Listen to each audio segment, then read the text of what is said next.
যাবো। ঠিক আছে, তাহলে তুই আয়, আমি তো ব্যাগ গুছিয়ে দিই।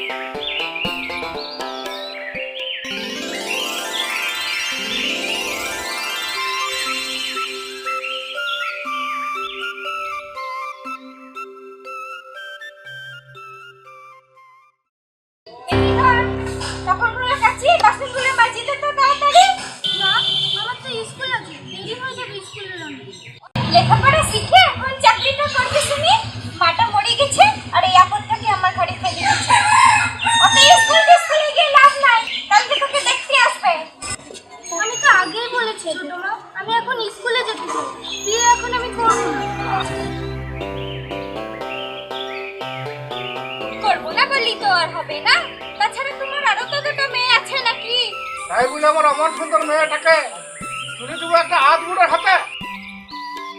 তোমার আর আমার বয়সের পার্থক্যটা দেখেছো একবার? এ বাড়িতে আমি যখন দ্বিতীয় পক্ষ হয়ে আসিছিলাম, তুমিও ওই আধবুড়োই ছিলে বটে। মা, তুমি যখন আমার বিয়ে দেবে বলে ঠিক করেই ফেলেছো, তখন কারো বারণ শুনবে না জানি। কিন্তু আমি যদি তোমার নিজের মেয়ে হতাম, মা, তুমি পারতে ওই অমন একটা আধবুড়ো লোকের সাথে আমার বিয়েটা ঠিক করতে? তুই রাজি হয়ে যা না মা, আমি তো তোর ভালোর জন্যই বলছি। এই অভাবের সংসারে পড়ে আছিস, অন্তত দুবেলা দুমুঠো খেতে তো পারবি।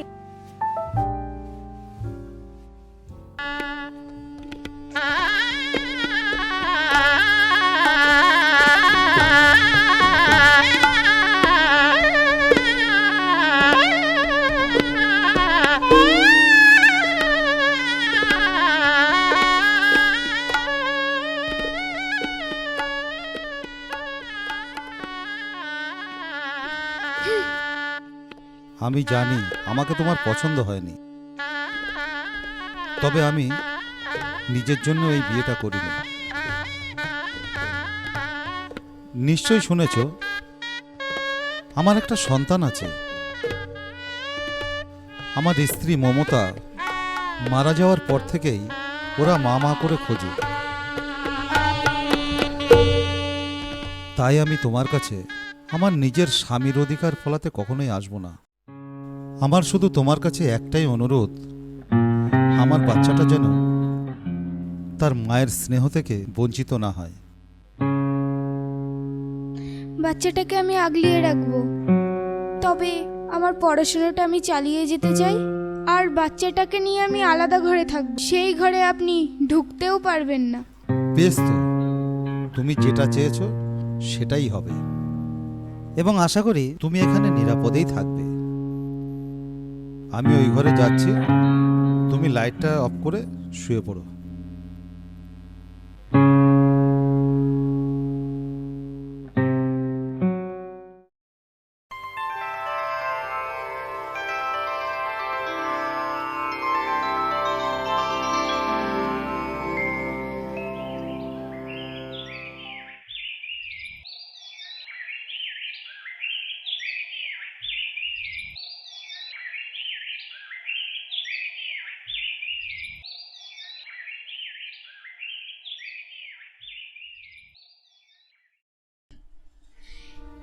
এ কি, আপনি রান্নাঘরে কেন? সরুন দেখি। শুনুন, এবার থেকে রান্না আর বাড়ির সব কাজ আমিই করব। বেশ।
তোমার দিদিকে এই ওষুধ আর জলটা দিয়ে এসো।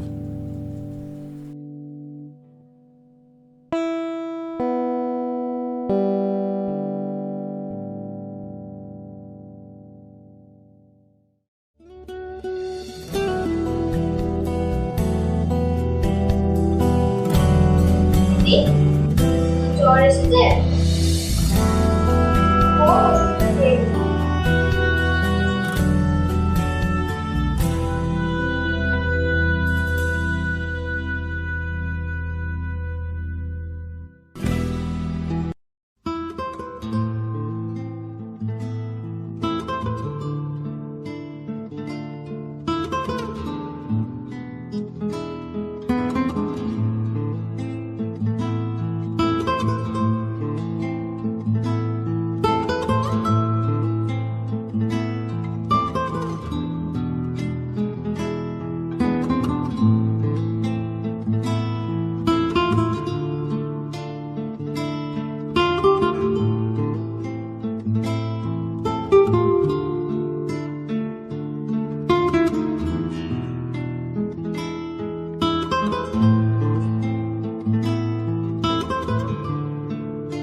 আমি সুস্থ হয়ে গেলে তোমাকে পায়েস বানিয়ে দেবো।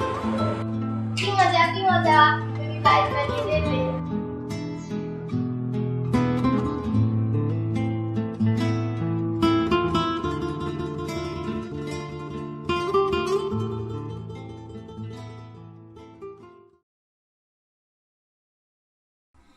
এটা আপনার জন্য। ও, তুমি এসেছো? ভালো হয়েছে।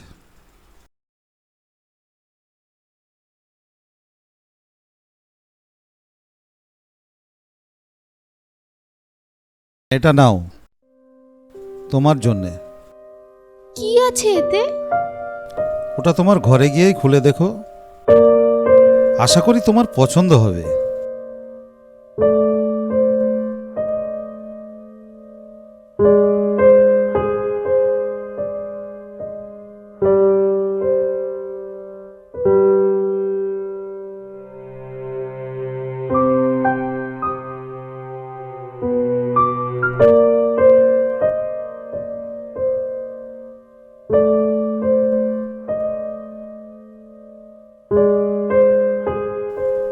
এই শাড়িটা পরলে তোমাকে খুব ভালো লাগবে। জানি অধিকার নেই, তবুও বলছি শাড়িটা পরলে খুব খুশি হব।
বলছিলাম একটু চা দেবে আমাকে? হ্যাঁ, আনছি।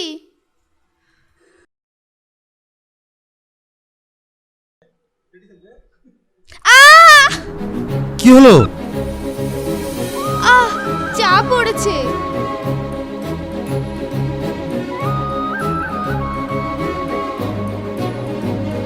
কিভাবে কাজ করো? একটু সাবধানে কাজকর্ম করো।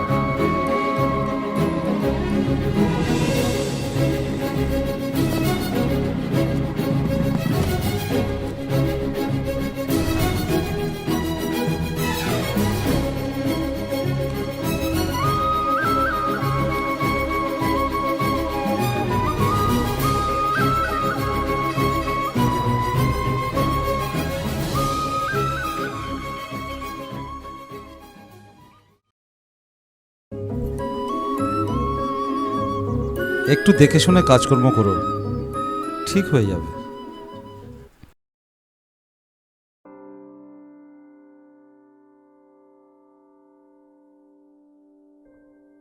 আহ উফ আহ আহ উফ। কি হয়েছে আপনার?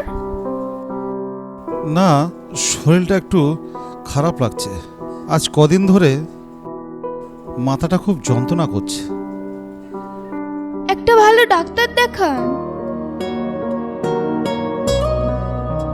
তুমি যাবে আমার সঙ্গে? হ্যাঁ যাব।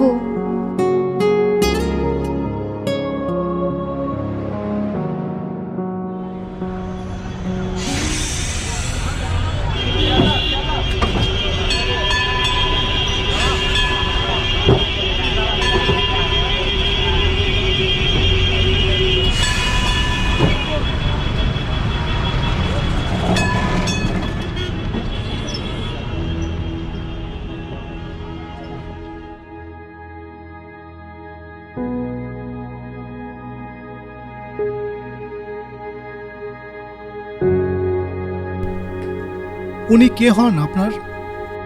আমার হাজবেন্ড। আপনি একটু বাইরে গিয়ে অপেক্ষা করুন, ওনার সঙ্গে কথা বলছি।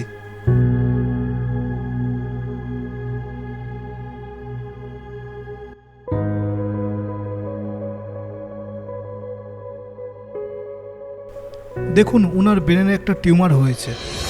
এই অবস্থায় মানুষ বেশি দিন বাঁচে না, তবে চেষ্টা করতে দোষ নেই। আপনি ব্যবস্থা করুন, প্রয়োজনে রোগীকে আজই ভর্তি করুন।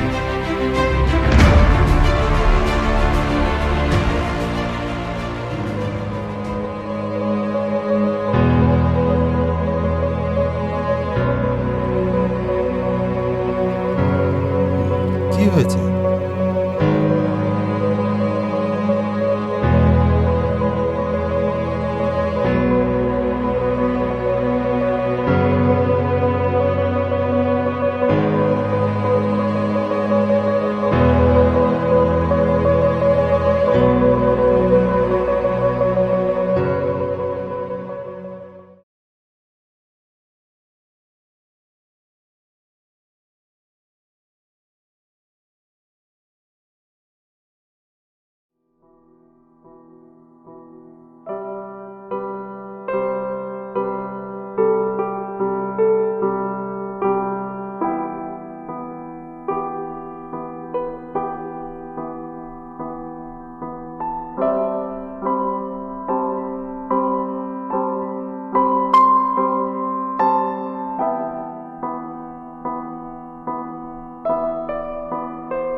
মানুষ প্রেমে পড়ে, বারবার প্রেমে পড়ে। আমায় দেখে তরুণীর নাক সিটকানোর স্বভাব আমায় বাধ্য করে তাকে ভালোবাসতে। রান্নাঘরে কর্মরত তরুণীর কপালে জমে থাকা বিন্দু বিন্দু ঘাম আমায় বাধ্য করে প্রেমে পড়তে। নীল সাদা শাড়িতে তার স্নিগ্ধ মুখখানি যেন আমার চোখের মণি। হয়তো একদিন ফুরিয়ে যাবে আয়ু, তার হাত ধরে জ্যোৎস্না দেখার ইচ্ছেই থেকে যাবে। তার দীর্ঘ কালো চুলের ঘ্রাণ নেওয়া আর হবে না। লুকিয়ে তার রোদে ভেজা সেই মুখ আর দেখা